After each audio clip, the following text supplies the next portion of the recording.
छत्तीसगढ़ के नवनियुक्त राज्यपाल रामेंडे का आज यानी 30 जुलाई को रायपुर पहुंचे। रायपुर पहुंचते ही उन्होंने प्रधानमंत्री का आभार जताया, साथ ही असम और छत्तीसगढ़ के बीच के संबंधों को आगे बढ़ाने की बात कही। वहीं उन्होंने राज्यपाल की भूमिका के बारे में पूछे जाने पर कहा कि मैंने भाजपा पार्टी से इस्तीफा दे दिया है और मैं एक संवैधानिक व्यक्ति बनने जा रहा हूँ, इसलिए मुझे संविधान और सरकार के नियमों को देखना और उनका मार्गदर्शन करना होगा।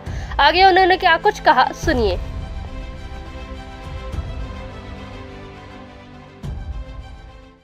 ऐसा है, छत्तीसगढ़ का राज्यपाल नियुक्ति का लिए आदरणीय प्रधानमंत्री नरेंद्र मोदी और साथ में गृह मंत्री अमित शाह जी को धन्यवाद देता हूँ।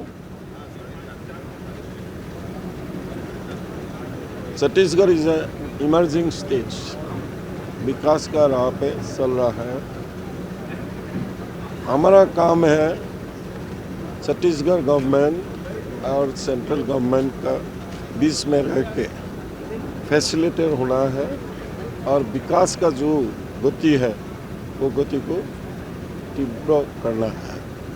I will see that development of Chhattisgarh will reach a sublime height because it is a rich state of minerals, culturals, and we have a relation of in between Assam and Chhattisgarh schedule से है। So उसको आगे बढ़ाएंगे, cultural relation करेंगे और विकास के लिए काम करेंगे, इतना ही। I am no more a BJP man. I have resigned from BJP party. I'm going to be a constitutional man, so I have to see, and I am guided by the constitution and the rules of the government. Let me understand first. That's why I step in. Let me understand first. We will meet again, and we will definitely exchange our views. We will get some knowledge. I will get some knowledge from your side, and I will give my opinion after that only. Now it is too early to give some opinion in this moment. Development, only development. Only development is the mudda. That's right. Okay, fine. Thank you. Thank you. ढेका साहब असम से आए हैं। छत्तीसगढ़ की धरती में हम सब ने उनका स्वागत किया।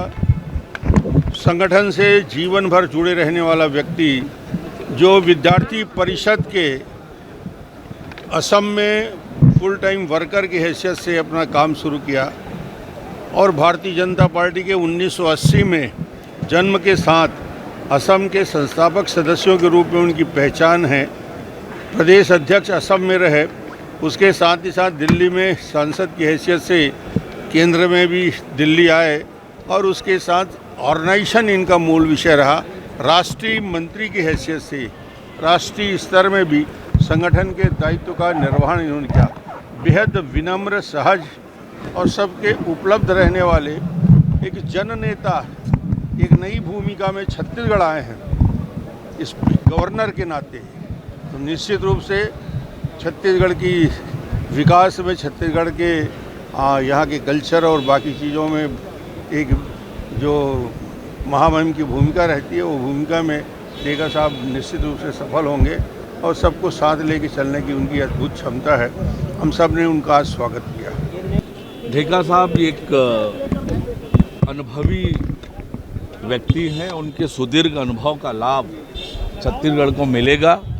निश्चित रूप से उन्होंने जो अपना एजेंडा बताया है डेवलपमेंट और विकास को लेकर, उनके मार्गदर्शन पर हम चलेंगे। छत्तीसगढ़ आगमन पर हम उनका हार्दिक स्वागत करते हैं, अभिनंदन करते हैं और उम्मीद करते हैं कि उनके मार्गदर्शन में छत्तीसगढ़ नित नई सफलता हासिल करेगा और छत्तीसगढ़ तेज गति से आगे बढ़ेगा। सर, नए राज्यपाल मिलने, देखिए, कांग्रेस पार्टी हर समय केवल और केवल राजनीति करने का काम करती है। हम सब ने देखा है कि किसी तरह के काम करने की नीयत कभी कांग्रेस की रही नहीं है। केवल और केवल राजनीति करना, लोगों को धोखा देना, लोगों के बीच भ्रम पैदा करना, अब ये कांग्रेस के एजेंडे का हिस्सा है। जहाँ तक आरक्षण के मामले का विषय है, माननीय राज्यपाल जी का आगमन हो गया है और सारी बातों पर वो विचार करेंगे और अपना निर्णय करेंगे। देखिए, ये विशेषाधिकार है माननीय मुख्यमंत्री जी का, और समय आने पर उस पर निर्णय करेंगे। हमारा अभी नवा राज्यपाल आए हैं। नवा राज्यपाल हमारे डे साहब का, डेका साहब बहुत पुराने वरिष्ठ नेता रहे हैं असम के, राष्ट्रीय स्तर के राजनीति में भी वो रहे हैं। उनको पूरा देश और दुनिया के बारे में बहुत अच्छी जानकारी है। मैं समझता हूँ कि छत्तीसगढ़ के हित में माननीय राज्यपाल जी के तरफ से जो भी बन पड़ेगा, उनका जो दायित्व होता है, उस दायित्व के आधार पर छत्तीसगढ़ के बेहतरी के लिए माननीय विष्णुदेव साय जी के नेतृत्व वाली सरकार जो काम कर रही है, उसमें उनका पूरा सहयोग मिलता रहेगा और उनका आशीर्वाद, उनका सहयोग, मार्गदर्शन के आधार पर हमारी सरकारें काम करते रहेगी।